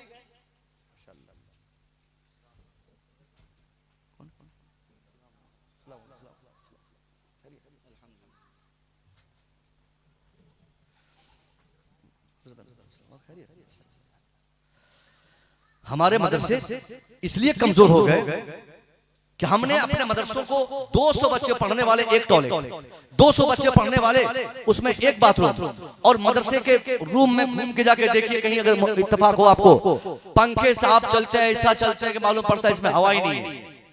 3 साल 4 साल से खराब पड़ा पंखा है, ना फर्श में कोई टाइल्स है, ना ऊपर कोई अच्छी जगह है, ना डेकोरेशन है, ना कोई खूबसूरती ही मदरसे में नहीं है। नाम गुलशन रजा, नाम गुलशन मदीना, नाम बहरुल उलूम, नाम बदरुल उलूम, नाम कब्रुल उलूम, और वहां पर व्यवस्था हमने ऐसा चौपट कर दिया है कि कोई अमीर अगर चाहे भी उनके दिल में ये चिराग भी जले दीन का कि हम अपने बेटे को कुरान पढ़ाएं, वो अगर एक बार मदरसा विजिट कर ले तो कयामत तक वो बच्चों को भेजना ना चाहे।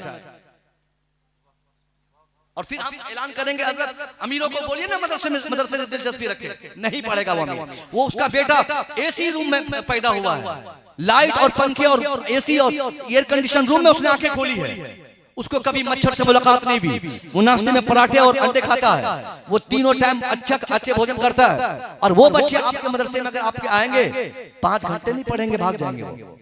अगर आपकी ये ख्वाहिश है कि गरीबों की बनिस्बत अमीरों के बच्चे भी मदरसे में आए, तो आपको अपने मदरसों को फैसिलिटेट करना होगा, मदरसों को भी स्कूल की तर्ज पे बनाना होगा।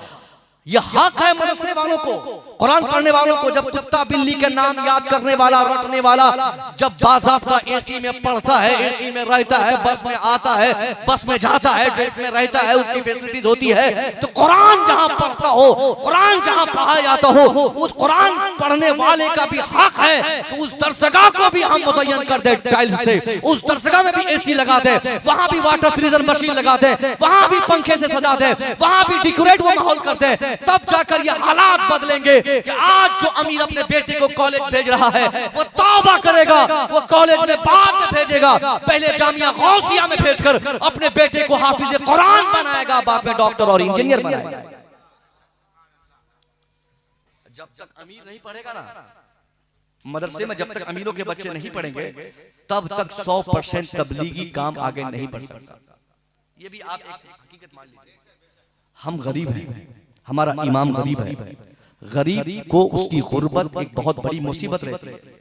मुलाजमत की फिक्र 24 घंटा गरीब इमाम को रहती है। वो इस्लाह और तबलीग की सारी क्वालिटीज उनमें होने के बाद भी वो बहुत हद तक इस्लाह नहीं कर पाते। ज्यादा सूद ब्याज पे बोलेंगे तो लोग भगा देंगे, ज्यादा बेहयाई पे बोलेंगे तो लोग भगा देंगे, ज्यादा इधर उधर की बात करेंगे तो लोग हटा देंगे। इसलिए गरीब इमाम, सुनिए गौर से, गरीब इमाम सब कुछ चाहकर भी वो तबलीग नहीं कर पाते हैं। उसी गरीब इमाम की जगह पर अगर अमीर रहे तो, अमीर का बेटा अगर मुफ्ती बने तो, अमीर का बेटा अगर हाफिज कुरान बनकर मस्जिद का इमाम बने तो, अमीर का बेटा बॉस का बेटा बॉस अगर मस्जिद का इमाम रहे, उसको कभी खौफ नहीं होगा कि कौन मेरी मुखालफत में आवाज उठाएगा, कौन मस्जिद से निकालेगा। वो 100% तबलीग करेंगे और ऐसी तबलीग होगी कि जिस आबादी में कोई अमीर का बेटा मुफ्ती बन के तैयार हो जाए वहां पर कोई शराब पीने वाला नहीं रहेगा। अमीर अगर ऐलान कर दे कि हमारे इलाके में कोई अगर शराब पिएगा तो डंडे से मारेंगे, तो मजाले कोई शराब पिएगा, क्योंकि अमीरों से तो लोग ऐसे ही डरते हैं। आपके पास कितने वर्कर्स काम करते हैं? आपके पास कितने वर्कर्स हैं?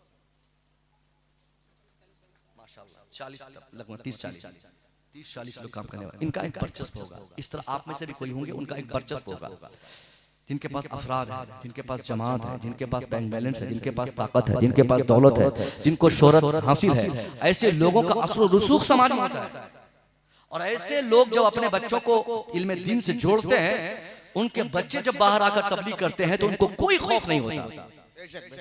सीना तान कर तबलीग करेंगे, डंडा से मारना चाहेंगे मारेंगे, बेहयाई से रोकने के लिए जो करना चाहेंगे करेंगे, क्योंकि वो अमीर का बेटा है, वो बॉस का बेटा है, या वो खुद बॉस है। उनको कौन मस्जिद से निकालेगा? खुद वो आदि मस्जिद की खिदमत वो अपनी तनख्वाह से अपने पैसे से करते हैं, इसलिए उनको डर नहीं होगा। तब नतीजा क्या निकलेगा कि आज आबादी में जिस तरह बेहयाई है, ये बेहयाई नहीं होगी।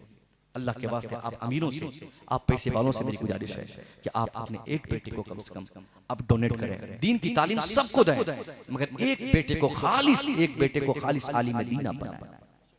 नहीं भूखे मरेगा आपका बेटा। मैं तहदीस से नेमत के तौर पे बोलूं, यहाँ पर बॉस छोड़ के, जो बॉस है उनको छोड़ के कोई भी शख्स इस छोटे से मौलवी से ज्यादा नहीं कमाता होगा। अगर आपको लगता है कि बेटा मौलवी बन के फंस जाएगा, कमा नहीं पाएगा, तो आप अपनी कमाई लाइए, मैं अपनी कमाई लाता हूं। अल्हम्दुलिल्लाह मैं इतना जानता हूं कि मैं जितना गवर्नमेंट को टैक्स देता हूं, आपके सालाना आपकी कमाई भी नहीं होगी, आप में से बहुत सारे लोगों को। जब मैं छोटा सा मौलवी इतना कमा रहा हूं, तो आपका बेटा अगर ईमानदारी से पढ़ेगा और इससे बड़ा मौलवी बनेगा तो इससे ज्यादा पैसा कमाएगा। आलिम कहीं भूखा नहीं मरता है। कौन कहा? आलिमों के पास भी आजकल फॉर्च्यूनर कार आ रही है, घर से आप बर्दाश्त नहीं कर पाते। अगर कोई मौलवी साहब कार खरीद ले तो कयामत आ जाएगी। 10 लाख की कार बर्दाश्त नहीं कर पाते तो फॉर्च्यूनर बर्दाश्त कर पाएंगे लोग। अपाची पर आपका बेटा नमाज पढ़ने आता है, मौलवी साहब भी अपाची पे नमाज पढ़ाने के लिए आ जाए, तो आप बोलिएगा कि इस बार ईद में ना, ये रमजान शरीफ में चंदा करने में हजरत बहुत घोटाला किए हैं, रसीद मंगाओ इनसे, हिसाब लो। ये 1,40,000 की गाड़ी ये कैसे ले लिया अचानक? कल तक तो साइकिल से ट्यूशन पढ़ाते थे, आज तो अपाची पे आ गए। 1.5 लाख की गाड़ी कहाँ से आ गई? हिसाब लो। सिक्योरिटी पकड़ेगा, सदर पकड़ेगा, खजांची आएगा, मेंबरान को बुलाएगा, मस्जिद में बैठेगा, 1 जुमा 2 जुमा 3 जुमा, एक एक पन्ने का हिसाब मिलेगा, कहाँ से घोटाला हुआ, कहाँ से पैसे आए, कहाँ से गाड़ी आई। ये हमारी फिक्र हो चुकी है। हमने ये फैसले किए कि हम चाहे जितनी फैसिलिटीज ले रहे हैं, इमाम साहब गरीब मजदूर मुफलिसी की जिंदगी गुजारे और गरीब बन के रह जाए। वो साइकिल पे ही चले, अपाची पे क्यों चढ़े, वो कार पे क्यों चढ़े? साहब होना तो ये चाहिए था कि आप कहते हजरत जब हम अपाची पे चढ़ते हैं 180 सीसी की अपाची, तो आपको हम लोग मिलकर या तो आप खरीद लीजिए, और आप नहीं खरीद सकते तो हम लोग मिलकर आपके लिए 220 सीसी की अपाची का इंतजाम करते हैं, ताकि ये ऐलान हो जाए कि नमाज पढ़ने वाला अगर 180 पे चढ़ेगा तो पढ़ाने वाला 250 220 पे क्यों नहीं चढ़ेगा? नारे तकबीर, नारे रिसालत, जश्न गरीब नवाज, बात समझ में आई? आप खुद से डोनेट करें भाई इमाम साहब लोगों को, आप दें, ये तौफीक है। 5 रुपया हाथ नहीं मिलाते कभी लोग, हाथ क्या मिलाएंगे? इमाम साहब की तनख्वाह के पीछे पड़े रहते हैं और फिर बोलते हैं कि दीन आगे नहीं बढ़ता, तबलीग नहीं होती। 100% तबलीग होगी अगर आपने उलमा को आजाद कर दिया। आप इनकी जबान को अपने कंट्रोल में न रखें, इनको आजाद कर दें। हर जुमे के लिए आप कहते हैं हजरत अपनी जरूरत के मुताबिक टॉपिक का आप सिलेक्शन करें और आप जितनी सख्ती करना चाहते हैं करें, क्योंकि आज की आबादी साहब इस कदर खराब हो गई है। जब तक उलमा तबलीग नहीं करेंगे, इनको आजाद नहीं करेंगे, ये हमारी आबादी बेहयाई से नहीं बचेगी। आज हमारी बेटियां मुर्तद हो रही, आपको इसका इल्म नहीं। आपको लगता है कि बेटियों के पास डिग्री आ रही है, कॉलेज में यूनिवर्सिटी में बेटियां पढ़ रही है, किसी की बेटी डॉक्टर, किसी की बेटी इंजीनियर, किसी की बेटी आईएएस, किसी की बेटी आईपीएस, किसी की बेटी साहब दरोगा बन रही है। वो सब ठीक है, मगर इस तालीम के तनाजुर में हमारी बेटियां जो बदतमीजी को फरोग दे रही है, इसको रोकने के लिए कौन आवाज लगाएंगे? यही उलमा आवाज लगाएंगे, वक्त वक्त पर यही हमें बेदार करेंगे। और इनकी जबान ही हम बंद कर दें तो खुलेआम इस दुनिया में बेहया आम हो जाएगी, बदतमीजी आम होगी, जुल्म आम होगा, ज्यादती आम होगी। फिर ना हमारी दुनिया रहेगी ना हमारी आखिरत रहेगी। आप अपने उलमा को अल्लाह के वास्ते आप आजाद करें। अगर ये ट्यूशन पढ़ाए तो पढ़ाने दें। शायद यहाँ ट्यूशन पढ़ाने पे जोर दिया जाता है कि नहीं? बहुत सारी जगह शिकायत मिलती है कि ट्यूशन पढ़ाने वाले उलमा के पीछे कमेटी बड़ी क्या हज़रत आपको तो मस्जिद में नमाज पढ़ने रखे थे, आप क्यों नहीं? अरे भाई नमाज पढ़ाने रखे ना, तो नमाज तो पढ़ा रहे ना वो आलिम। जिस कदर समाज में रहेंगे और दीन फैलेगा।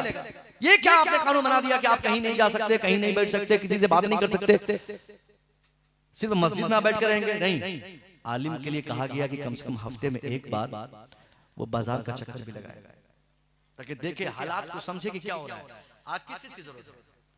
आज आप अपनी बेटी को संभाल पा रहे हैं? बहन को हम संभाल पा रहे हैं? नहीं संभाल पा रहे। कोडरमा, झारखंड कोडरमा, झारखंड की बात आती है तो जमीन भाई सोचते हैं कि हमारे यहाँ पोल खोल रहे हैं क्या जरूरत? ये सिर्फ आपके यहाँ की बात नहीं है। बरेली नहीं बचा तो कोडरमा कैसे बचेगा? बरेली शरीफ से 7-8 बच्चियां इस साल की बात है, 7-8 बच्चियां दीन पढ़ी हुई बच्चियां। अफसोस की बात है साहब, जिसने दीन पढ़ा हो, मदरसे में 12 साल तक तालीम पाई हो, वो बच्चियां फरार हो गई। अब हम लोगों ने गिनती बताना छोड़ दिया। कुछ दिन पहले तक हम लोग बोलते थे कि कलकत्ता से 1 लाख, बिहार से 50,000, तो उत्तर प्रदेश से 10,000, इतनी बच्चियां भाग गई घर से, मर्जी की शादी कर ली। मगर अब तो गिनती इतनी हो गई कि साहब अब हम लोग गिनती भूल गए। अब हर दूसरे तीसरे दिन खबर आती कि यहाँ की बेटी, वहां की बच्ची, वहां की बच्ची। आखिर इसको रोकथाम के लिए आपने क्या किया है समाज में? कुछ है आपके पास? सिवाय इसके कि आप एक फैक्ट्री के मालिक हैं, सिवाय इसके कि आपके पास बहुत बड़ी कंपनी है, सिवाय इसके कि आपकी तनख्वाह 25-30 हजार 40 हजार महीना है, सिवाय इसके कि आपके पास कार और अपाची है। साहब आप जितना कमाना चाहते हैं आप कमाएं, मगर अपनी जिंदगी में कुछ वक्त आप अपनी औलाद के लिए भी दें। ये औलाद जो बिगड़ रही है आपकी, इसकी बिगाड़ के लिए कोई दूसरा शख्स जिम्मेदार नहीं है, इसके लिए आप ही जिम्मेदार। हमारे उलमा जो आपको बार बार शर्म दिलाते हैं, आपकी गैरत को ललकारते हैं, इसलिए ताकि आपको अपनी जिम्मेदारी का एहसास हो और आप बहैसियत बाप अपनी बच्ची, बहैसियत बाप अपनी बेटी, अपने बेटे की आप इस्लाह के लिए खुद तैयार हो जाए। हम लोग बोलते हैं तालीम और तरबियत। तरबियत एक चैप्टर का नाम नहीं है। जैसे तालीम में तो चैप्टर है, 2-4 किताबें पढ़ लिए तो एक क्लास खत्म, फिर एक क्लास खत्म। उस तरह तरबियत किसी किताब में 2-4 पन्ने पर लिखी हुई बातें नहीं है कि आपको पढ़ा दें, आप समझ जाएं, आपके बच्चे सीख लें। आपकी पूरी जिंदगी तरबियत के लिए। हजरत ने एक हदीस पढ़ी थी, कुल्लुकुम राइन व कुल्लुकुम मसऊलुन अन रइया। Everyone from your society is a monitor yourself and every monitor will be asked. हर शख्स को अल्लाह के रसूल ने समाज का जिम्मेदार बनाया है। सिर्फ आलिम की जिम्मेदारी नहीं है कि आपकी इस्लाह के लिए सोचे। इनका क्या जाता, ये बेचारे तो मुलाजमत संभालते, ज्यादा जबान इस्तेमाल करेंगे तो आप इनको निकाल देंगे, मस्जिद तब्दील हो जाएगी, जगह छूट जाएगी, मगर आपकी दुनिया और आखिरत खराब होगी। आपने कभी नहीं सोचा। इसके लिए आपको खुद तरबियत के लिए आमादा होना होगा। आप अपने बेटों के लिए, अब अपनी बेटी के लिए, उनकी इस्लाह के लिए खुद 24 घंटा तैयार रहे। दुनिया का कोई इदारा ऐसा नहीं जो आपके बच्चों की तालीम और तरबियत दोनों पे काम करे। वो इदारा सिर्फ और सिर्फ आप हैं। आप बाप हैं तो आप मुकम्मल एक इदारा आपका अपने बच्चों के लिए है। आप उनकी तरबियत की भी जिम्मेदारी निभाएं और उनकी तालीम की जिम्मेदारी निभाएं। बेटियां कॉलेज जाती हैं पढ़ने के लिए, आपने स्कूटी खरीद के दिया, आपने साइकिल दिया, महंगे स्कूल का इंतखाब किया, आपने अच्छे पोशाक दिए, सारे इंतजामात आपने किए, मगर आपने टाइम क्यों नहीं दिया? मुजफ्फरनगर उत्तर प्रदेश से आज से 2 महीना पहले बड़ी हैरत जदा खबर है ये। 2 महीना पहले खबर यूट्यूब पे अभी भी गर्दिश कर रही है। 50 बच्चियों को पुलिस ने पकड़ के जेल में डाला। 50 बच्चियां जब पकड़ी गई, पुलिस ने उन 50 बच्चियों के नाम, उनके वालिदैन के हवाले से, उनके मजहब के हवाले से सारा डिटेल जब पुलिस ने बताया, तो वही खबर सुनकर मेरी आंखें बहने लगी कि साहब वो 50 बच्चियां जिसको पुलिस ने रंगे हाथ होटलों में पकड़ा था, वो बच्चियां 50 बच्चियों में 49 बच्चियां 49 बच्चियां किसी और मजहब की नहीं, वो सिर्फ मुसलमानों की बेटियां थी। वो कौन बच्चियां थी? जो स्कूल के नाम पे घर से आई थी और होटल में जाकर अपने यार के साथ बात कर रही थी। बाप को कही कि मैं जा रही हूँ ट्यूशन में, ट्यूशन गई नहीं, होटल में चाय पी रही है। ये हर जगह हो रहा है। वहां की पुलिस ने पकड़ा है, यहाँ पे आजाद घूम रही है बच्चियां। लेकिन कहानी सब जगह सेम है। स्कूल अगर हमारे बच्चे जाते हैं, खूब पढ़े, खूब बढ़े, कौन रोकता है? मगर अगर तालीम की हुसूलियाबी के नाम पर हमारी बच्ची या हमारे बच्चे, उनके ईमान और अकीदे में थोड़ी सी भी अगर कोई भी कमी आ जाए, तो ऐसी तालीम हमारे लिए कोई जगह नहीं। आपको जरूरत इस बात की है कि आप पहले बच्चों पर ध्यान दें कि वक्त पे ये स्कूल जाता है या नहीं, वहां से आता है तो क्या करता है। मोबाइल की दुनिया से आप भी, वहां जो कोडरमा वाली बच्ची थी, उनका वालिद साहब कहा कि भाई मेरी बेटी एक वक्त नमाज नहीं छोड़ती थी। क्या नाम था? नुसरत जहां। क्या नाम था? रुखसाना, कोडरमा वाली बेटी का रुखसाना नाम। बताइए, उस बच्ची के वालिद साहब एक दाढ़ी वाले, उसने कहा मेरी बेटी कभी नमाज छोड़ी ही नहीं। अब सबको हैरत हुई, भाई जो नमाज पढ़ने वाली बेटी आज अगरबत्ती जला रही, मजहब त्याग दी, मजहब छोड़ दी, ईमान से हाथ धो लिया, आखिर वजह क्या हो सकती है? जब लोगों ने उनके घर की छानबीन की, पता चला कुरान शरीफ भी है, किताबें भी हैं, सारी चीजें रखी हुई है, उनके कपड़े भी छुड़े हुए हैं, लेकिन उन्हीं कपड़ों में उनका एक मोबाइल भी छुपा हुआ था।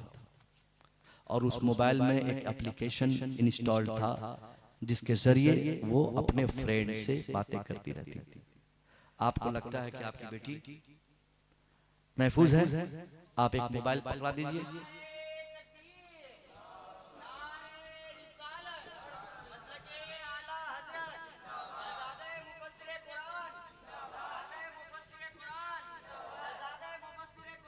जिंदाबाद,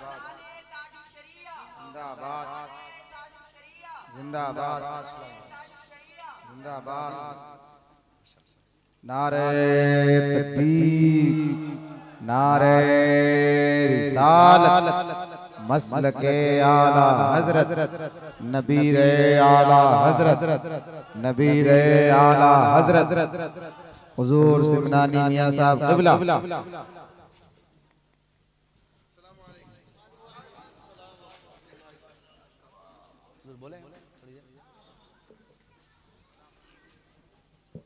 बैठिए बैठिए बैठिए बैठिए बैठिए।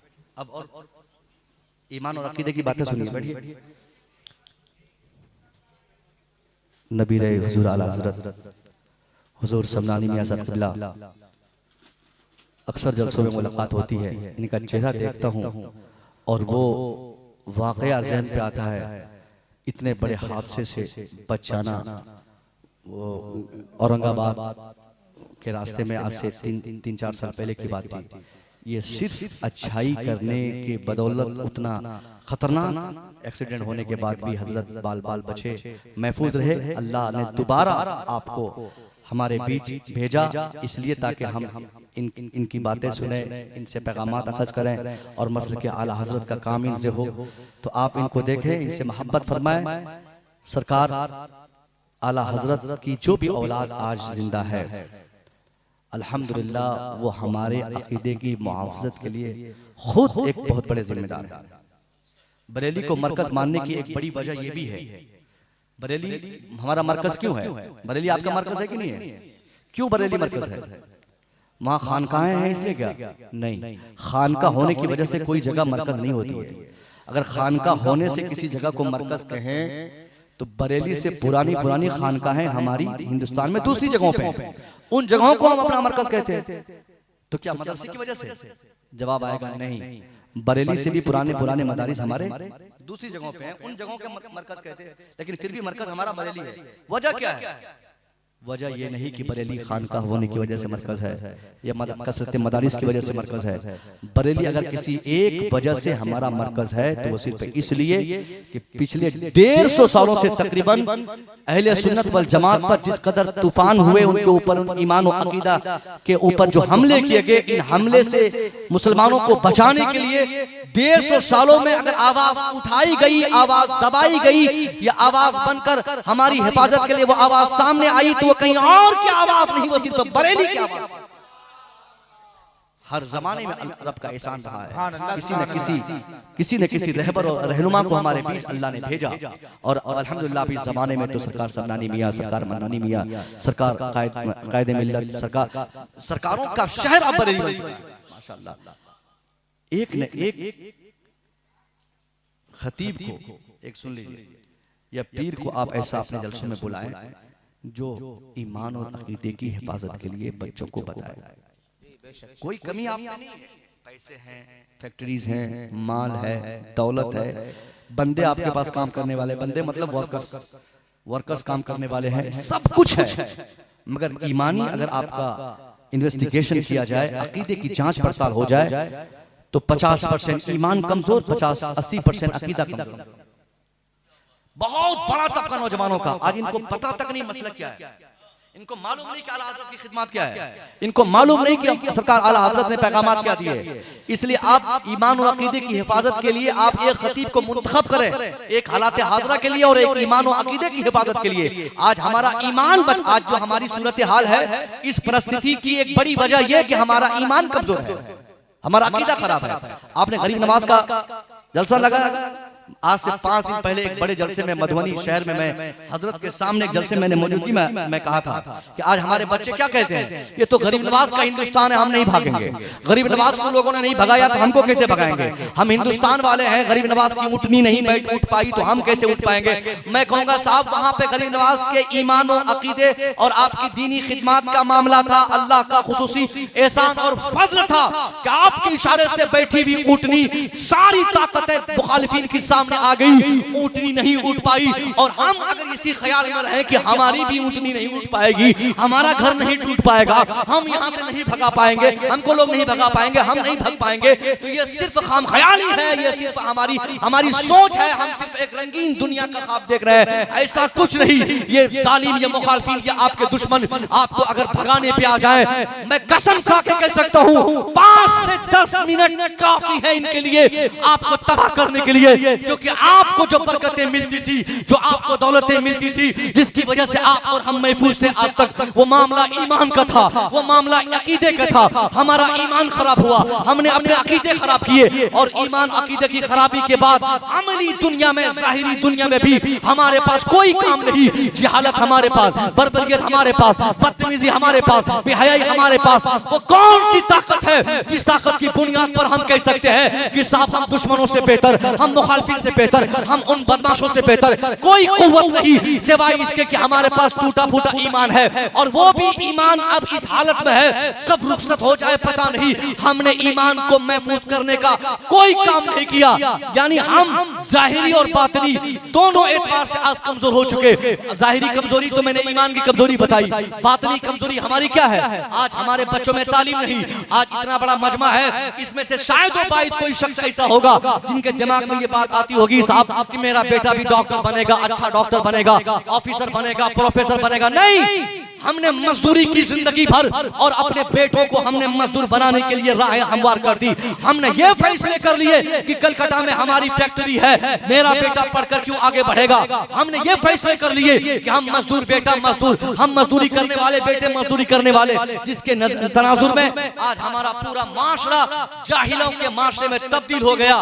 कोई कामयाब लड़का हमारा तैयार नहीं। दुश्मनों के यहाँ विजन भी है, उनके यहाँ तहरीक भी है, उनके यहाँ मिशन भी है, उनके यहाँ इल्म भी है, उनके यहाँ स्किल भी है, उनके यहाँ सारा काम है। आपके यहाँ क्या है जिसकी बुनियाद पर ये दुनिया आपको यहाँ रहने देगी? कुछ है आपके पास? हमने दुनिया खराब किया, हमने अपनी आखिरत खराब की। अल्लाह के वास्ते दुनिया और आखिरत की तमाम भलाई के लिए आज की तारीख में मैं बताऊं आपको, एक ही रास्ता है, इल्म, एजुकेशन। एजुकेशन की कंपलसरी होना ये हमारे लिए बताने के लिए काफी है कि इस्लाम मजहब ने तालीम पर किस तरीके से तालीम को फोकस किया और तालीम के इंपॉर्टेंस को दुनिया के सामने उजागर किया है नहीं कलकत्ता में मजदूरी करने वाला आपके बच्चे, अगर आप अपनी फैक्ट्री में किसी बच्चे को काम करवाते हैं, सुन लीजिए कान खोल के, कोई भी हो, अल्लाह के वास्ते उन बच्चों के लिए बाज़ाब्ता ट्यूशन का भी इंतजाम करें। गैरों के भी बच्चे काम करते हैं तो उनको पढ़ाएं। अपने बच्चों को तो अपने बच्चों के बारे में कभी ये कभी ना कहें कि मेरा बेटा इस फैक्ट्री को संभालेगा। क्यों संभालेगा आपका बेटा फैक्ट्री को? वो कुव्वत पैदा कीजिए कि आप एक फैक्ट्री के मालिक हैं, आपके बेटा पढ़ लिख कर इतना बड़ा इंसान बन जाए कि उस तरह की 50 फैक्ट्रियों का मालिक बन जाए। आपने ये नतीजा कभी नहीं निकाला। बस वही कि हम जूता बनाते थे, बेटा भी जूता बनाएगा, हम फैशन डिजाइनर रहते, बेटा भी फैशन डिजाइनर बनेगा। ऐसे समाज आगे नहीं बढ़ता। आप इल्म को आगे बढ़ाइए। इल्म आपकी दुनिया की तरक्की के लिए भी जरूरी है और आखिरत की कामयाबी के लिए भी जरूरी है। बगैर इल्म के आपकी नमाज सही नहीं, बगैर इल्म के आपका रोजा सही नहीं, बगैर इल्म की आपकी आखिरत सही नहीं। इल्म आखिरत की कामयाबी के लिए भी जरूरी है और इल्म हमारी दुनिया की कामयाबी के लिए भी जरूरी है।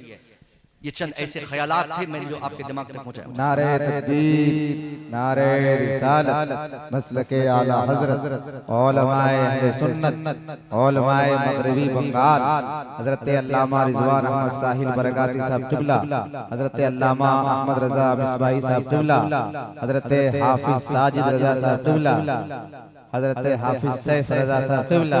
देखिए उलमाए किराम बहुत दूर दराज से सफर करके यहाँ तशरीफ लाए हैं हजरत से मुलाकात के लिए। बहुत सारे उलमा तशरीफ ला चुके हैं, शायद मेरा वक्त भी अब अवर हो गया है। मोटी मोटी जितनी बातें मैंने बताई आपको, उनमें से सबसे अहम तरीन बात आज की तारीख के लिए यही आपके लिए कि आप तालीम पर और तरबियत पर खासा तवज्जो दें। इंशाअल्लाह आपकी गुर्बत या आपको तबाह नहीं करेगी, आपकी मोहताजी या आपकी बर्बादी के लिए ज़ामिन नहीं है। आपका जाहिल रह जाना ये बड़ी मुसीबत की बात है। आप अगर जाहिल हैं तो सामाजिक एतबार से आपको रहने का समाज में हक नहीं है। ये दुनिया आपको जीने नहीं देगी, क्योंकि दुनिया चांद पर अपनी ताकत लेकर चांद तक पहुंच चुकी है। और इस भरी दुनिया में आप चाहेंगे कि साहब कि दुनिया आपको छोड़ दे जाहिल समझकर, नहीं। आपके हुकूक आपको तभी दिए जाएंगे जब आपके पास नॉलेज होगा।